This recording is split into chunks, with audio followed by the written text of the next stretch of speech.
क्या अम्मी, आप बिना ख्वामखा परेशान हो जाती हैं? जब मैं मुकम्मल तौर पे ठीक हो चुका हूँ तो फिर क्या जरूरत है डॉक्टर के पास आने की? बेटा, जब डॉक्टर ने कहा है हर माह चेकअप करवाना जरूरी है तो क्या हर्ज है चेकअप करवाने में? कोई हर्ज नहीं है, पर आ जाना जरूरी है क्या? आप जानती हैं आयजा को टाइम दिया हुआ मैंने। तो उसे फोन करके बता दो। किया था फोन, मगर उसका फोन ऑफ है।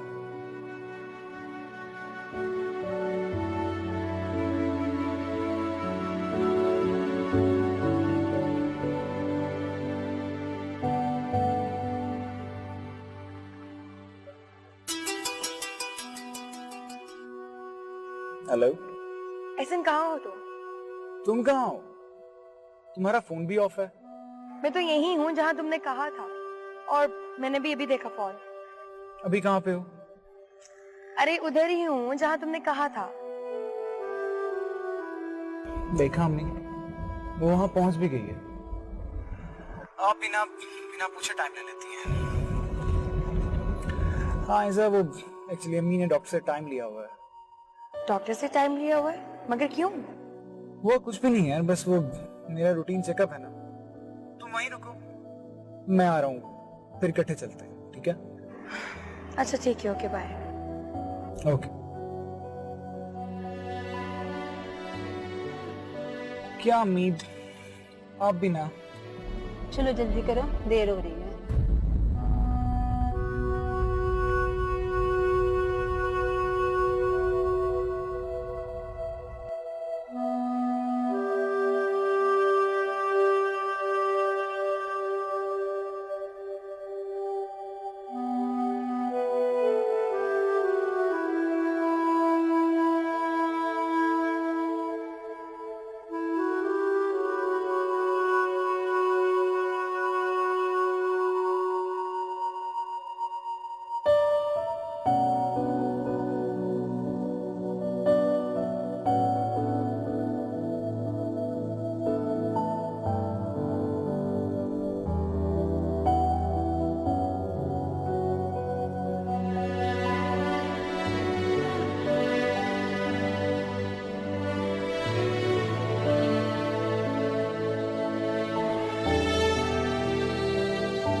अस्सलाम वालेकुम। वालेकुम सलाम। अस्सलाम वालेकुम अंकल। आ जाए। वालेकुम सलाम, बैठे।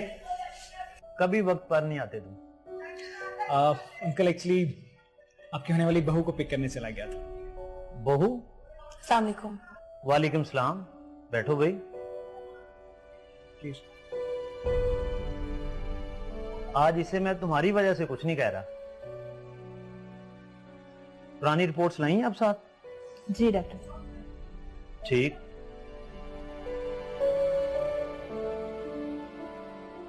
ये किस चीज का चेकअप हुआ है? माशाल्लाह अब ये बिल्कुल ठीक हो गया है। लगता है टेंशन फ्री हो गया है हमारा भतीजा। जी हाँ, जिसकी वजह से ये सब कुछ हुआ था वो इसे वापस जो मिल गई है। अच्छा, तो ये हैं वो? मैं कुछ समझी नहीं, मेरी वजह से क्या हुआ है? आपके चले जाने की वजह भाई से? साहब वो मैं खुद ही बता दूंगी। आप ये बताएं कोई मेडिसिन वगैरह तो नहीं चेंज करनी? नहीं, मेडिसिन ये पुरानी ही रखें। बेटा अब टेंशन न ले, अब बिल्कुल ठीक होगी। जी अंकल, मैं भी इजाजत है। अरे भाई, पहली बार हमारी बहू साथ आई है, एक गिलास जूस तो पी लो। नहीं भाई साहब, शादी के बाद दावतें तो होती ही रहेंगी। अभी हमें जाने की जरा जल्दी है, अभी हमें इजाजत दीजिए। अल्लाह हाफिज। ओके जी, अल्लाह हाफिज।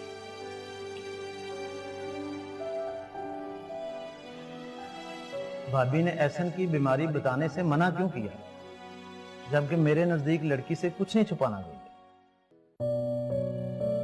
आओ बेटा, अंदर आ जाओ। लो भाई आजा, अम्मी के साथ बैठ के थोड़ी देर बात करो, मैं जरा फ्रेश होके आता हूँ। वो मुलाजिम को जूस का कह देना। अरे नहीं आंटी, मेरा दिल नहीं चाह रहा। भाई इस घर में सिर्फ मेरी अम्मी की बात माननी है। बैठो।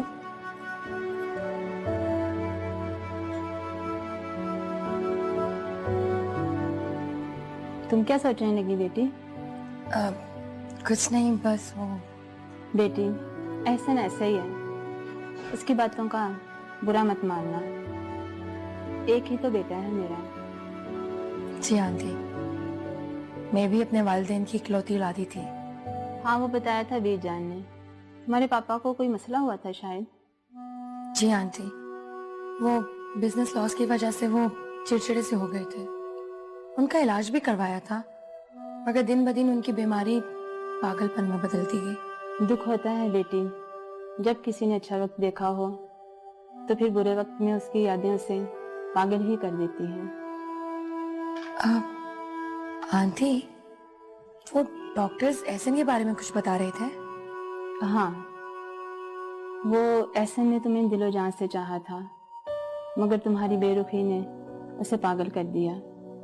काफी अरसा उसका इलाज चलता रहा, 3 माह मेंटल हॉस्पिटल में भी रहा, लेकिन अब तो माशाल्लाह ठीक है। अब तुम आ गई हो ना, उसकी पहली और आखिरी मोहब्बत।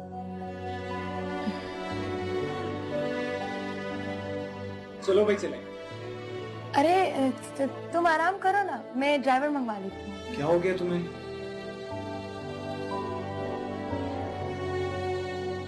चलो चलें।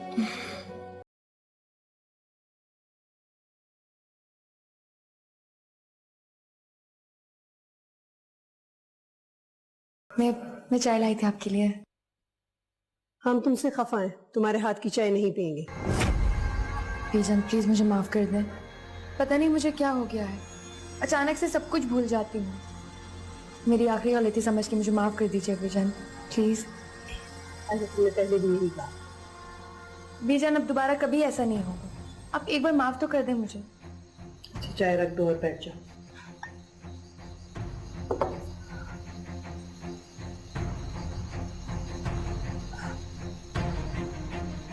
बेजान आप चाय तो पिए और प्रॉमिस कीजिए कि जब तक मैं यहाँ हूँ आप मेरे अलावा किसी के हाथ की चाय नहीं पिएंगे। चलो, हमने वादा किया। हमें चाय पिलाने के लिए आपको सुबह सुबह उठना पड़ेगा मैडम। जी ठीक है बेजान, इस तरह मुझे आदत भी पड़ जाएगी जल्दी जागने की। Good girl. हाँ, पता है बेजान, मैं सारी रात नहीं सो सकी क्योंकि मैंने आपका दिल जो दुखाया था। हाँ, हम भी यही सोच रहे थे। हम सोच रहे थे कि हमारी बेटी को क्या हो गया। I am really very sorry बेजान, मेरी वजह से आप सारी रात परेशान रही। उस लड़के को कहो अपने वालिदैन को भेजे ताकि हम कोई मंगनी करें तुम्हारी। बेजान, मुझे वो लड़का कुछ अच्छा नहीं लग रहा। आप देखिए ना मेरा रिश्ता। और वैसे भी कहते हैं कि जब बड़ों की मर्जी से शादी हो तो जिंदगी सुकून से गुजरती है। और वैसे भी सादिया भाभी और शफकत भाई की भी तो लव मैरिज हुई थी ना, उनका अंजाम भी देख लिया मैंने। और अब तो डर लगता है कि नेमत और रिमशा का पता नहीं यही अंजाम ना हो जाए।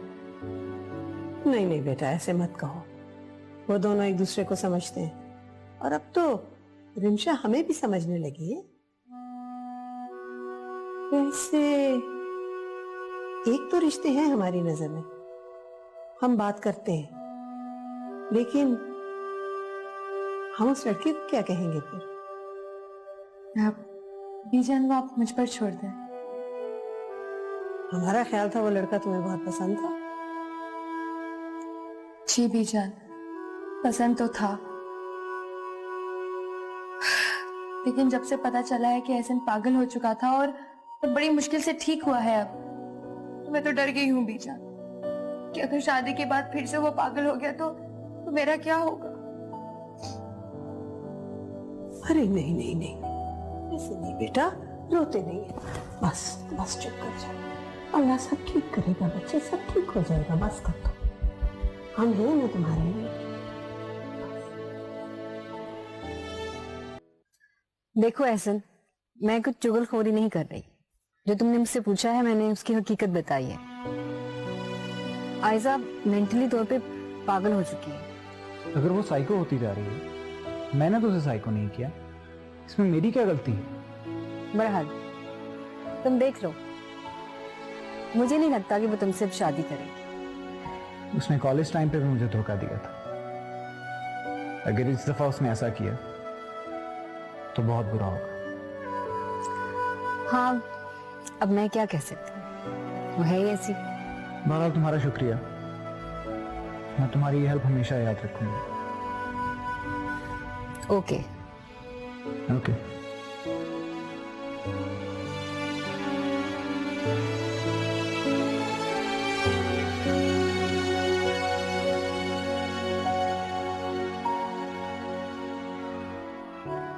आयजा, मैंने तुमसे सच्ची मोहब्बत की थी। तुमने मुझे धोखा देके अच्छा नहीं किया।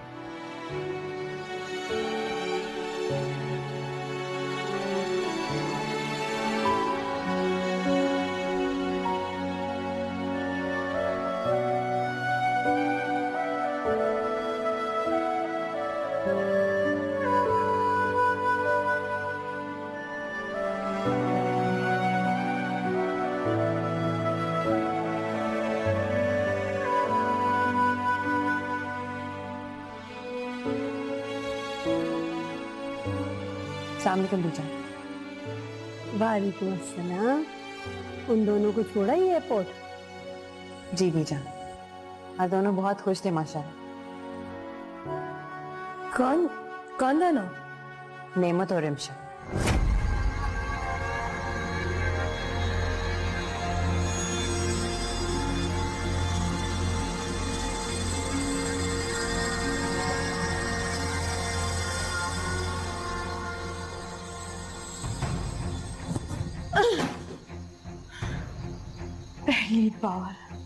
पहली बार नेमत मुझे बताए बगैर गया है। ये सब उस खुशबू की बच्ची की वजह से हुआ, वरना आज नेमत के साथ रिमशा नहीं मैं होती।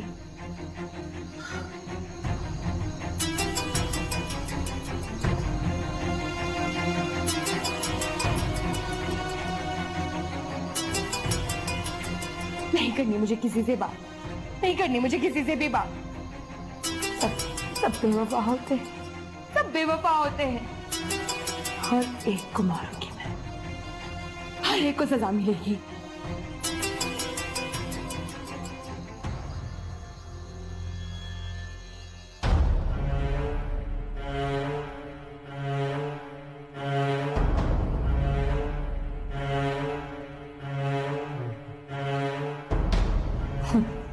बहुत शौक है इसे अपनी मौत से मिलने का।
मैं उस बेवफा को मारने जा रहा हूँ जिसने एक बार फिर से मेरी मोहब्बत का मजाक उड़ाया।